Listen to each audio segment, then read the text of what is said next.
आप देख रहे हैं नमस्ते बिहार और आपके साथ मैं हूं विवेक। सबसे पहली खबर है दरभंगा से, जहां के कादिराबाद में बीती रात दो गुटों में झड़प हुई।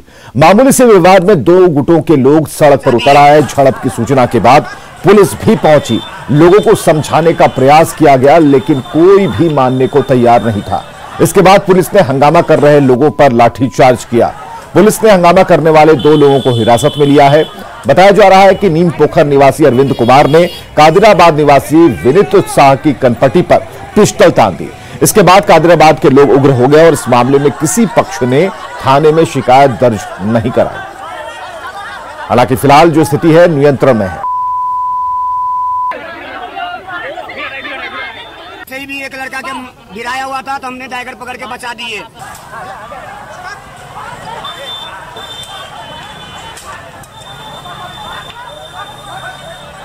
और विपिन हमारे साथ फोन लाइन पर। विपिन, क्या भी स्थिति है? और कहा जा रहा है कि पुलिस ने समझाने की कोशिश की, लाठीचार्ज किया, तो अभी हालात सामान्य है? जी विवेक, अभी स्थिति सामान्य है, लेकिन जो देर रात तक हंगामा हुआ और लाठीचार्ज भी हुआ, क्योंकि जो युवक थे वो दो मोहल्ले, आपस के ही दो मोहल्ले के थे और दोनों अक्सर जो है, क्योंकि ये वो युवक हैं जो नशे के आदी हैं और छोटे मोटे नशे करते हैं और आपस में जो है बच्चों की लड़ाई को लेके मारपीट भी करते रह रहे हैं। और ये लगातार 3 से 4 दिनों से ये यहाँ पे जो है उपद्रव कर रहे थे और कल इतना आगे बढ़ गया कि पुलिस को लाठीचार्ज करना पड़ा, तब जाके मामला शांत हुआ। जी चलिए, बहुत बहुत शुक्रिया इन तमाम जानकारियों के लिए। तो रण क्षेत्र में तब्दील रहा कादिराबाद। दरभंगा से ये तस्वीरें हम आपको दिखा रहे हैं और बीती रात की ये तस्वीरें हैं जब दो गुटों में झड़प हो गई और इसके बाद मामले को शांत कराने के लिए पुलिस को सामने आना पड़ा। पूर्वी चंपारण के सुरहा गांव में शुक्रवार की शाम को भीषण आग लगी। खलिहान में लगी आग इतनी तेजी से फैलती चली गई कि देखते ही देखते 4 घरों को आग ने अपनी चपेट में ले लिया। ग्रामीणों ने तत्काल फायर ब्रिगेड को इसकी सूचना दी। फायर ब्रिगेड की गाड़ी पहुंच भी गई, लेकिन उसमें पानी नहीं था। ग्रामीणों ने खुद कड़ी मशक्कत के बाद आग पर काबू पाया, लेकिन इस बीच जगदीश राउत, हरिंदर राउत, योगेंद्र राउत और कमल राउत का सब कुछ जलकर राख हो गया। आग में मवेशियों के झुलसने की खबर है। कहा जाए तो फायर ब्रिगेड की नाकामी के कारण 4 परिवारों को लाखों का नुकसान हुआ है।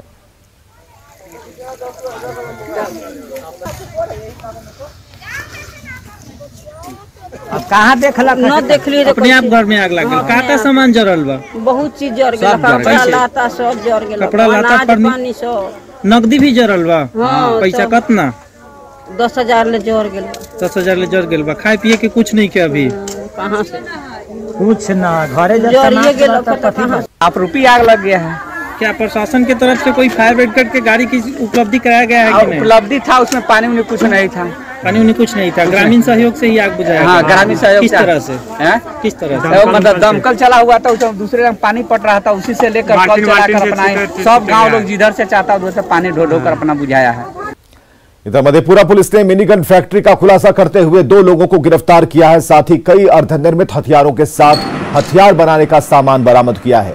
पुलिस ने ग्वालपाड़ा थाना क्षेत्र के डेफरा गांव में छापेमारी की, जहां एक झोपड़ी में हथियार बनाए जा रहे थे। पकड़े गए दोनों लोग सहरसा के रहने वाले हैं। 3 महीने में मधेपुरा पुलिस ने तीसरे मिनीगन फैक्ट्री का खुलासा किया है। छोटे और बड़े आइटम हैं जो कि वहां से जब्त किए गए हैं। सभी को विधिवत जब्त करके माननीय न्यायालय में पेश किया जाएगा। ये जो 2 व्यक्ति अरेस्ट हुए हैं, इनसे हमने पूछताछ की है। इनसे हमें काफी अहम जानकारियां मिली हैं कि इन्होंने कितने हथियार अभी तक बनाए हैं, कितने में बेचते थे और ये लोग यहाँ पे कब से काम कर रहे हैं। बिहार विधानसभा का चुनाव होने के बाद जेडीयू राष्ट्रीय कार्यकारिणी की पहली बैठक होने वाली है। 26 और 27 तारीख को होने वाली बैठक पर सबकी नजरें टिकी हुई हैं। महत्वपूर्ण बैठक होने वाली और इसी कर्पूरी सभागार में वो बैठक होने वाली और जाहिर सी बात है इस बैठक पर तमाम सियासी दलों की निगाहें टिके रहेंगी, क्योंकि चुनाव परिणाम आने के बाद ये पहली बार राष्ट्रीय कार्यकारिणी की बैठक हो रही है और इस बैठक को कई मायनों में बेहद महत्वपूर्ण माना जा रहा है। माना जा रहा है कि इस बैठक के बाद आने वाले समय में जेडीयू कई रणनीतियां बना सकती है। कई सारे एजेंडा भी तय किए जाएंगे आने वाले समय में कि जेडीयू को कैसे मजबूत किया जाए।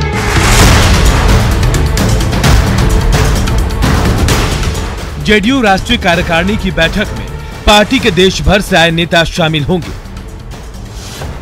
26 दिसंबर को शाम 5 बजे राष्ट्रीय पदाधिकारियों की बैठक होगी। 26 दिसंबर की बैठक में पार्टी का एजेंडा तय होगा। 27 दिसंबर को 11 बजे राष्ट्रीय कार्यकारिणी की बैठक होगी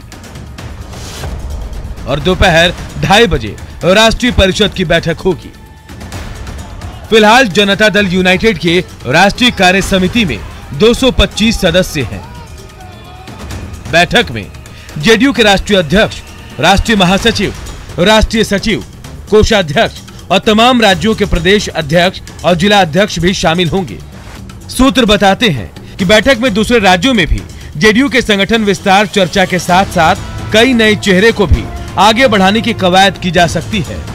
संगठन में बड़े फेरबदल को लेकर कुछ अहम फैसले लिए जा सकते हैं। जो विषय हैं उस पर हम लोग उसमें चर्चा करेंगे और चर्चा करके उसमें निर्णय लेंगे। उसमें महत्वपूर्ण ये है कि संगठन को और किस तरह से हम लोग उसको विस्तारित करें, संगठन को और किस तरह से सुदृढ़ और मजबूत किया जा सके, उन्हीं सब विषयों पर हम लोग बैठकर बात करेंगे। चुनाव से पहले नीतीश कुमार ने जेडीयू के कर्पूरी सभागार में ही बैठक की थी और अब चुनाव खत्म होने के बाद एक बार फिर बैठक के लिए कर्पूरी सभागार को ही चुना है। सूत्र बताते हैं कि इस 2 दिन के बैठक में कई सारे ऐसे निर्णय लिए जा सकते हैं जो आने वाले समय में जेडीयू के लिए महत्वपूर्ण हो सकता है। कैमरामैन सुबोध के साथ आनंद अमृतराज, न्यूज 18 नेटवर्क, पटना। तो एक तरफ जेडीयू पार्टी विस्तार को लेकर तैयारी में जुटी है, राष्ट्रीय कार्यकारिणी की बैठक होने वाली, और दूसरी तरफ जेडीयू की राष्ट्रीय कार्यकारिणी की बैठक के पहले ही अरुणाचल प्रदेश में पार्टी के 7 में से 6 विधायक बीजेपी में शामिल हो गए। अरुणाचल में नीतीश को झटका। नीतीश के 6 विधायक बीजेपी में शामिल। कोई बात नहीं, अभी हम लोगों का मीटिंग है।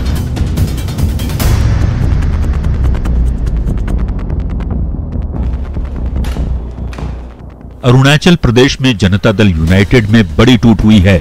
जेडीयू के 7 में से 6 विधायक पार्टी छोड़कर बीजेपी में शामिल हो गए। जेडीयू में टूट अरुणाचल प्रदेश में हुई और हलचल ईटानगर से 1200 किलोमीटर दूर बिहार की राजधानी पटना में तेज हो गई। जेडीयू में हुई बड़ी टूट पर कांग्रेस और आरजेडी के नेता तंज कस रहे हैं और नीतीश कुमार से सवाल पूछ रहे हैं। जनता दलियों को देश की जनता के सामने स्पष्ट रूप से कहना पड़ेगा कि क्या जनता दल यूथ कल भारतीय जनता पार्टी में विलय कर जाएगी या इनकी सोई हुई अंतरात्मा जागेगी। इनके एक एक विधायकों को तोड़ करके जब तक भारतीय जनता पार्टी समूल नष्ट नहीं कर देगी तब तक वो अतिवादता स्वीकार करते रहेंगे। तो मैं समझता हूं जो घटना आज अरुणाचल में घटी है कोई बड़ी बात नहीं, कल को बीजेपी बिहार में भी इसकी पुनरावृत्ति कर दे। और ये देखना अब नीतीश कुमार जी को है कि अपने विधायकों को संभाल के रखें। बीजेपी की नजर उनके विधायकों पर भी है। सहयोगी जनता दल के विधायकों की टूट पर बीजेपी ने कहा कि अरुणाचल प्रदेश में क्षेत्रीय कारणों से जेडीयू के विधायक बीजेपी में गए हैं, इसका बिहार में दोनों पार्टियों के संबंधों पर कोई असर नहीं होगा। अरुणाचल प्रदेश का क्षेत्रीय कारण है जिसके चलते वहां के विधायक गए हैं। बिहार में Bharatiya Janata party, Janata Dal United, VIP और हम के साथ अटूट गठबंधन है।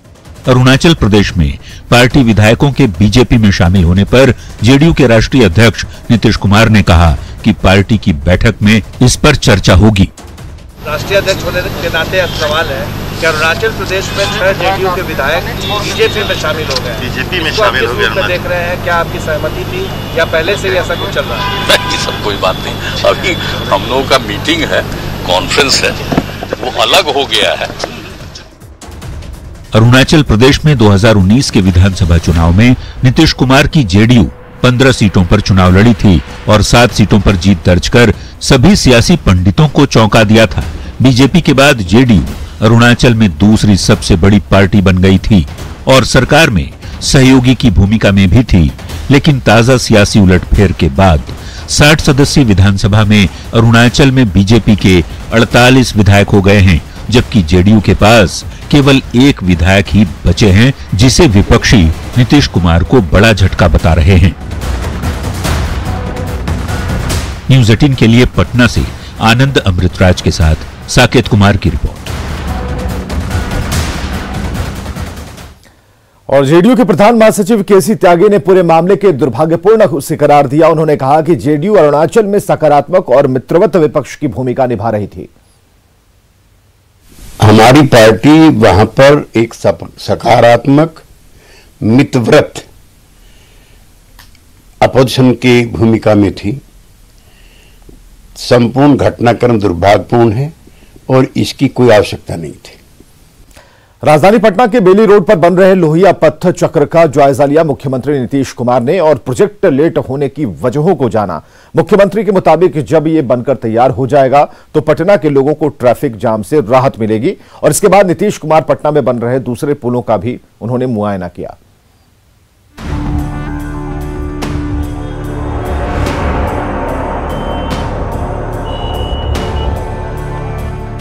गाड़ियों का ये काफिला सरकार का है।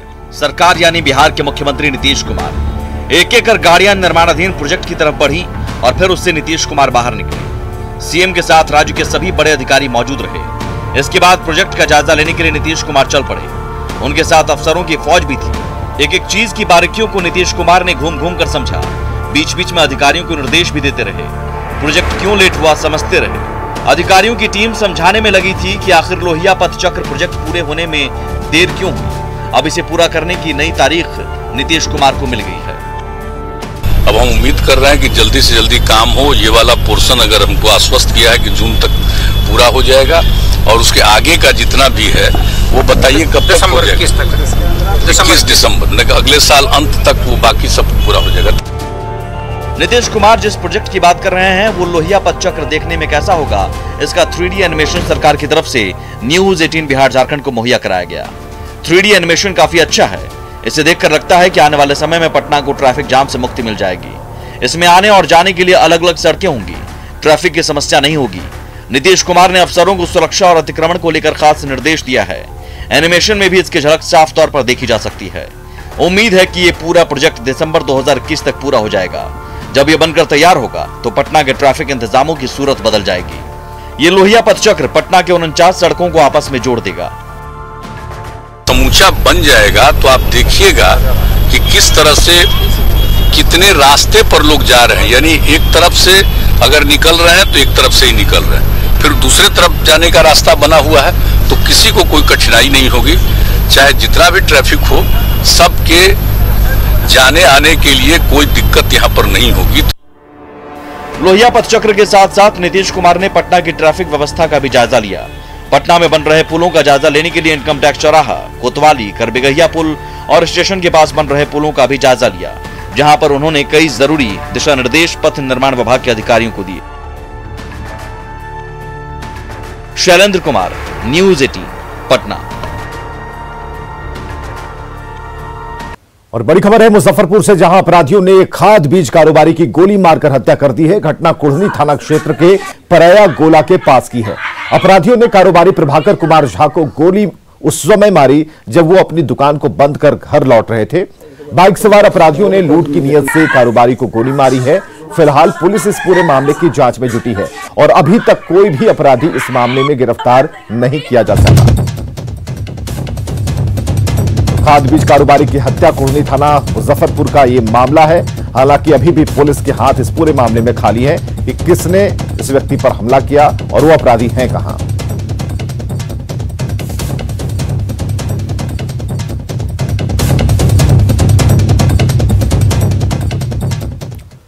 बिहार में जूनियर डॉक्टरों की हड़ताल का चौथा दिन है। हालांकि हड़ताली जूनियर डॉक्टरों के खिलाफ सरकार ने सख्ती बरतते हुए नो वर्क नो पे का ऐलान किया, लेकिन मरीजों की मुसीबत कम नहीं हुई है। दूर दराज गया के एनएमसीएच पहुंचे मरीज डॉक्टरों का इंतजार करते रहे।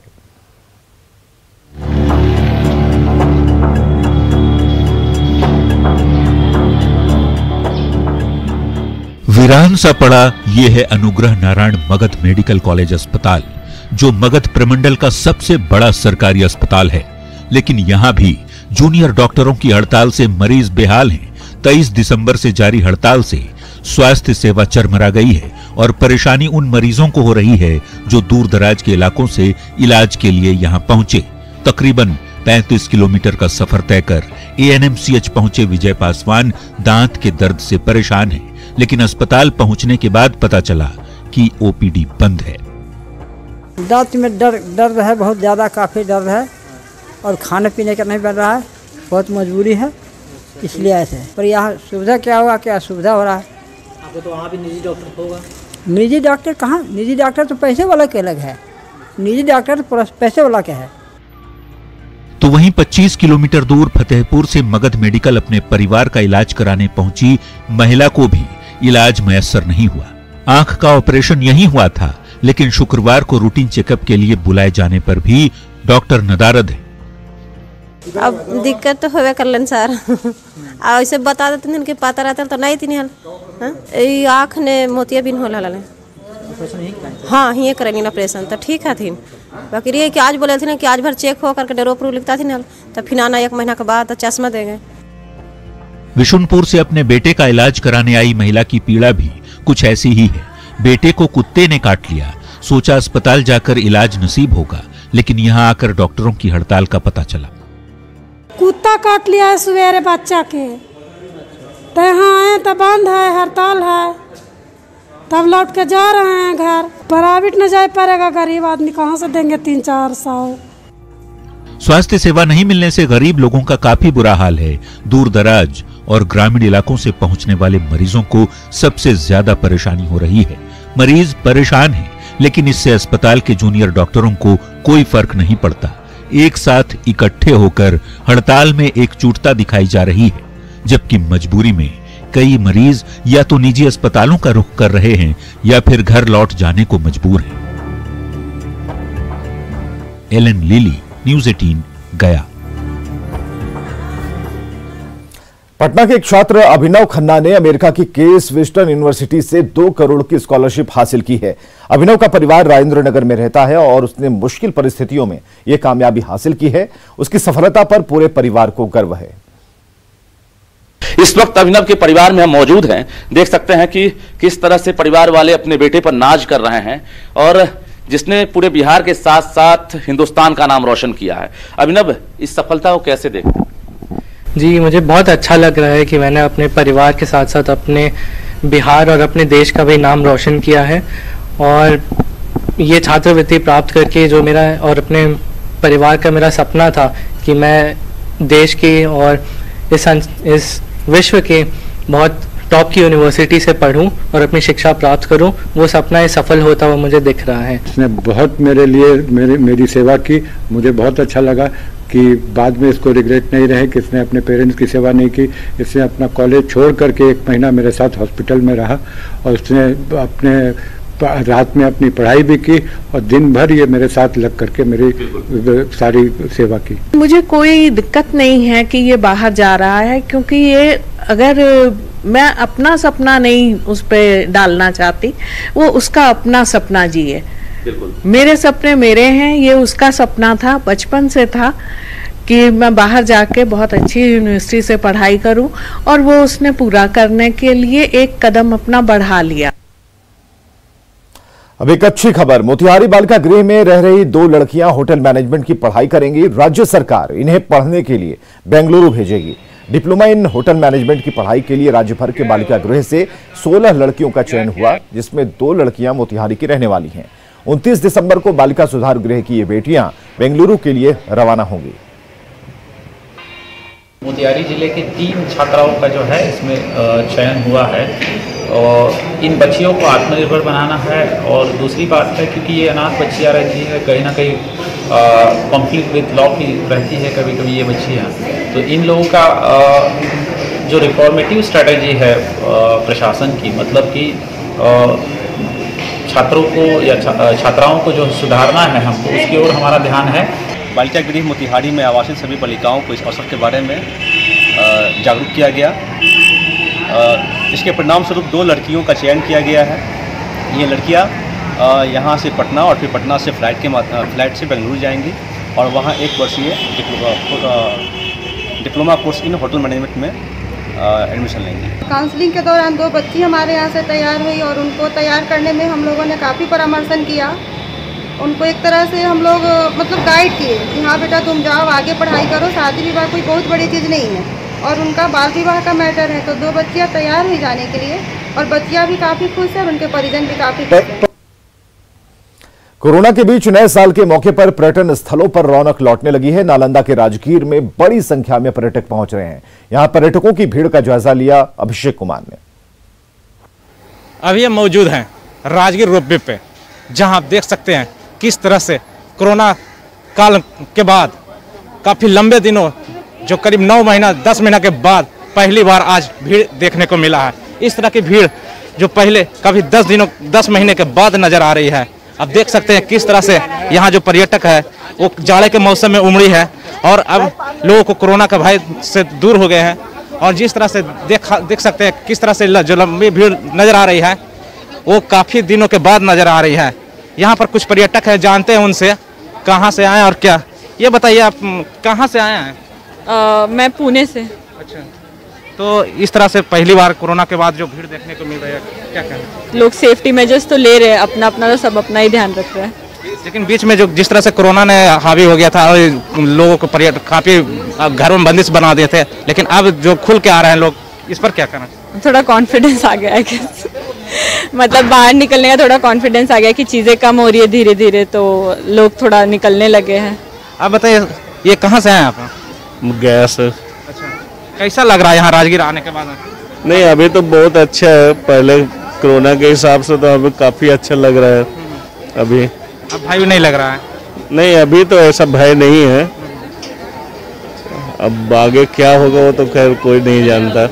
यहाँ पर कुछ और लोग हैं, ये जानते हैं। ये बताया जाए कि आप कहाँ से आए? गया से आए हैं। कहाँ घूमने के लिए आए? राजगीर। अच्छा, कैसा लग रहा है यहाँ आने के बाद? अच्छा लग रहा है, इंटरेस्टिंग है, क्योंकि राजगीर जो है तीर्थस्थल के रूप में है और हमारे बिहार सरकार द्वारा इस पर अच्छा पहल किया गया है। हाल ही में देखे हैं कि यहाँ पर जो है आपका जो विदेश में जो था उस चीज़ को बिहार में लाया गया है, बड़ा अच्छा लग रहा है। तो मुख्यमंत्री खास करके पर्यटन के क्षेत्र में बिहार में फोकस करना चाह रहे हैं, तो इस पर क्या कहना चाहते हैं? देखिए, मुख्यमंत्री तो बिहार में हर एक क्षेत्र में विकास किए हैं, पर्यटक क्षेत्र में भी विकास किए हैं। इनका जो है योगदान काफ़ी सराहनीय है, इसमें कहीं कोई नो डाउट है। तो इन लोगों का साफ कहना है कि यहाँ जो मुख्यमंत्री नीतीश कुमार जो फोकस कर रहे हैं पर्यटक क्षेत्र में, ये काफ़ी यहाँ असीम संभावनाएं पर्यटक का है। इस कारण से यहाँ और कोरोना का भी जो भय था उसके बाद से जो बाहर निकले हैं और पहली बार जो देखने को मिल रहा है भीड़, इससे काफ़ी लोगों को खुशी मिल रही है। नालंदा से न्यूज़ 18 के लिए अभिषेक कुमार। चलिए, खबरें लगातार जारी हैं, बने रहिए हमारे साथ।